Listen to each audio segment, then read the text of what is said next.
Hey guys, welcome back to my channel. Hope you guys are doing really well. If this is your first time here, I'm Lindy Peters and I'm a financial coach, here to help you plan for a brighter future and help you take more control of your hard-earned pennies with budgeting, saving, motivation and guidance. And I'm also sharing my investment journeys with you.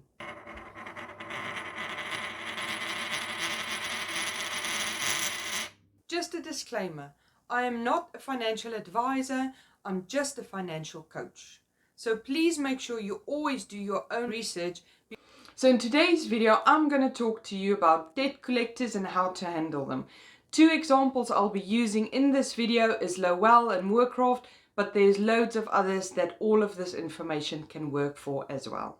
As you guys know, with coronavirus going around at the moment and the possibility of a second wave, I thought this is a great time to help you guys out with debt collectors. Now, the first thing about debt collectors companies is they would do anything in their power to make you pay that debt. Now, the thing for you is to use the law to make sure they stick to the law as well and you do everything correctly. But I would say, as they are the debt collectors company, they should be having all your information and you should not need to provide them with any information. So this is why these letters, you give them as little information as possible because they should have all your information and they should be supplying you with as much information as possible. So having a look at the first letter that we will be sending out, if they state they've sent letters to you before and you know you haven't received any letters, this is the letter you start off with. All you do is you put the date, you put their address that you're sending the letter to, you don't put your address on this letter. The next thing is you put the reference number that they've put on the letter, kind regards, and you write your name. You do not sign this letter. You just post it as is and make sure you've got copies of any letters you send to them for your records as well. Now, this is the second letter that you send out if you needed to send out the first one. If the first letter you receive from them is stating your basic information, what they say you owe, and they don't say they've sent you loads of letters before, then this is the first letter you'll be sending out. Now you put in the date, the address, dear sir, madam. I like to put that in on the second letter because you're trying to see like you're wanting to be helpful. So it makes them a lot less harassing as well. And then Lowell reference number. Now, I know it's very easy sometimes to just pick up the phone and talk to them in person. Please don't do that. You want everything in writing and you don't want them to have your telephone number if they don't already have that, because that will just cause you a lot of headaches, a lot of phone calls you don't want, and you don't want that. So then we're basically going to go on Consumers Act. They have to supply you proof that it is your debt and exactly what is the breakdown of that account. What do you need to pay and why you are paying that. And you also need to make sure that you enclosed £1 in according to the Consumers Act. Now, I would recommend going to the post office and getting a £1 voucher that you can send with this, because then you will have a receipt to prove that you've gone to the post office, payable voucher that you've made out to them, that you have sent with the letter. And then they've got 12 working days to send you the information you require. And then you just sign your name at the bottom again. But you write your name, you don't do your signature. If you're getting value so far, please smash that like button so it turns blue. This will help me with the YouTube algorithm so that I can help as many people as possible with my content. Now, the third letter depends on what information do they send to you. If they send you all the information that you need to say it is your account, it is yours, and you need to pay it. Now, this is the next letter you would send according to that. You need to decide, can you pay that amount and do you have the money? Now, if you don't, I would recommend pulling a budget together showing all your incomings and outgoings and actually show how much can you pay them every single month, or to make them an offer of what you're willing to pay. The thing is, if you give them an offer and you can prove on your budget that's all you can afford, they won't take you to court to try and get you to pay any more than what you can afford, because even if they take you to court, the court is going to look at the same budget, and they are not going to tell you to stop paying for food for your kid at school. They're not going to tell you to stop paying your childcare, to pay them.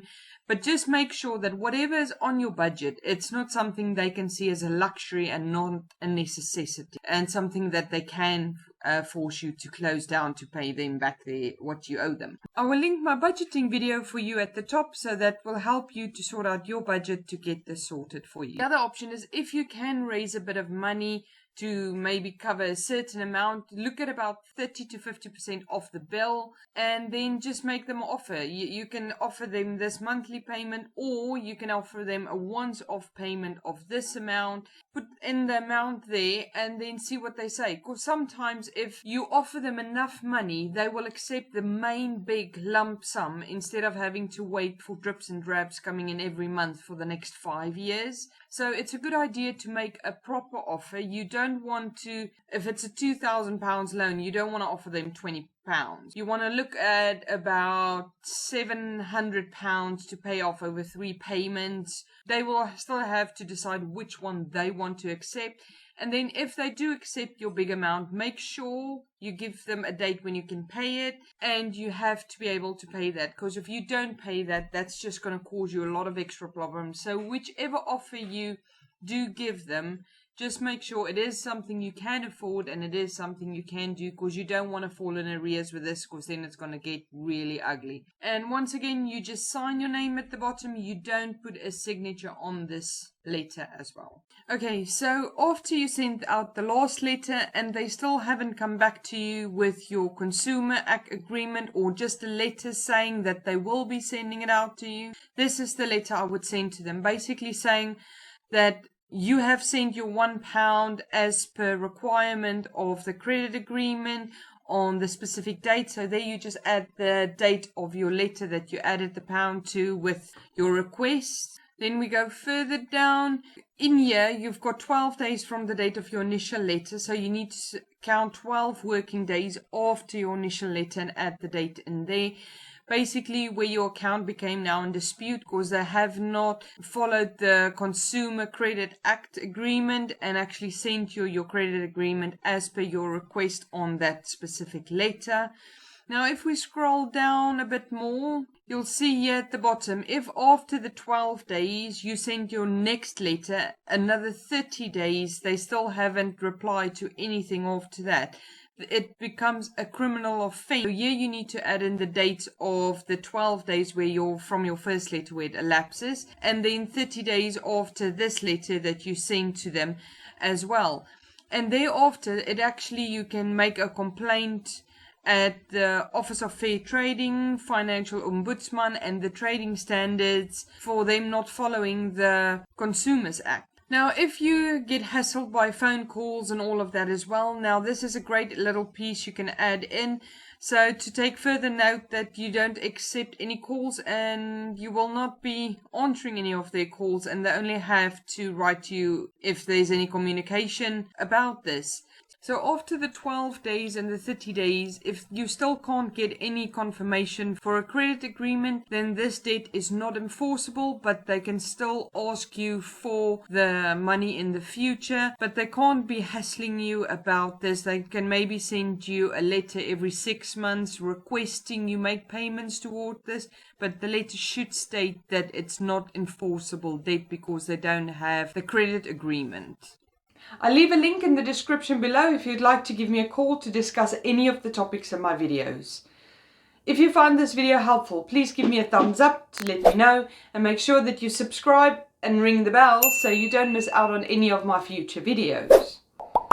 If you've got any topic requests or any questions for me, please comment below and I'll get back to you personally. Have a lovely day, guys. Bye.